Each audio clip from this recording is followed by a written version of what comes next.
지난 2010년 3월 첫 발을 내디딘 자율형 사립고등학교 제도가 어느덧 5년째를 맞이했습니다. 일부 기독 사학들은 입시 경쟁을 과열시킨다는 비판에도 불구하고 제도권 안에서 설립 정신을 고수하기 위해 자사고 전환을 선택했는데요.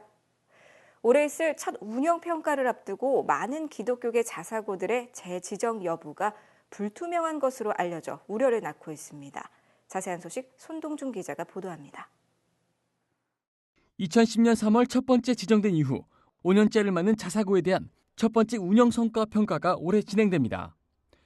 교육부는 최근 이 같은 내용을 담은 보도자료를 배포하고 평가가 미흡한 학교에 대해서는 지정을 철회하고 일반고로 전환한다는 뜻을 밝혔습니다.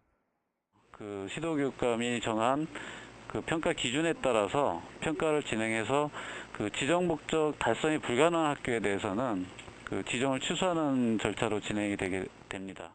전국 25개 자율형 사립고 가운데 기독교계 학교는 10개 안팎으로 적지 않은 비중을 차지하고 있습니다. 서울시 동대문구에 위치한 대광고는 이른바 강희석 사태가 일어난 당사자 학교로서 학생의 종교 선택권을 보장하면서도 기독교적 권학 이념을 실천한다는 명확한 목표를 가지고 지난 2011년 자사고로 전환했습니다.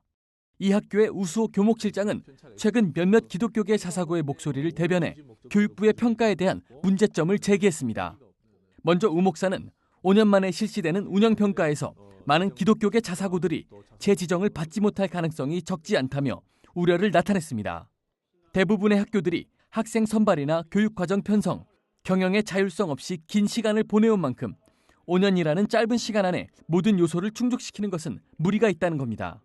교육부가 제시한 평가 항목에 대해서도 지나치게 입시 위주로 설계돼 있어 학교의 권학 이념과 다양한 교육의 실현이라는 자사고 본래 목적에 걸맞지 않는다고 지적했습니다.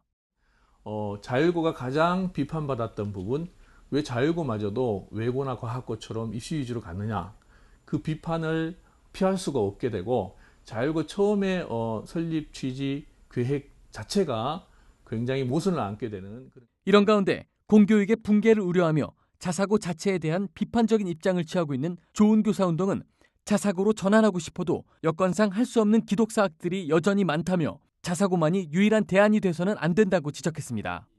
좋은 교사 운동의 김진우 대표는 학생에게 기피하는 종교를 배제할 수 있는 선택권을 준다면 현재의 공교육 안에서도 합법적인 기독교 교육을 실시할 수 있는 대안이 될 것이라고 강조했습니다. 특정 종교계 학교는 기피할 수 있도록 하는 그런 제도를 마련을 해준다면 이제 학생이 자기 종교와 맞지 않는 종교계 학교에 배정이 되지 않음으로 말미암아서 거기서 생겨날 수 있는 갈등 상당 부분 해소할 수 있죠. 한편 오는 6월로 예정된 교육감 선거에서 자사고 문제는 후보들의 주요 공약으로 떠오를 것으로 전망되고 있어 각 시도별 교육감 선거는 기독교계 자사고뿐 아니라 자사고 제도 자체의 존속이 결정되는 분수령이 될 것으로 예상되고 있습니다. CGN 투데이 손동준입니다.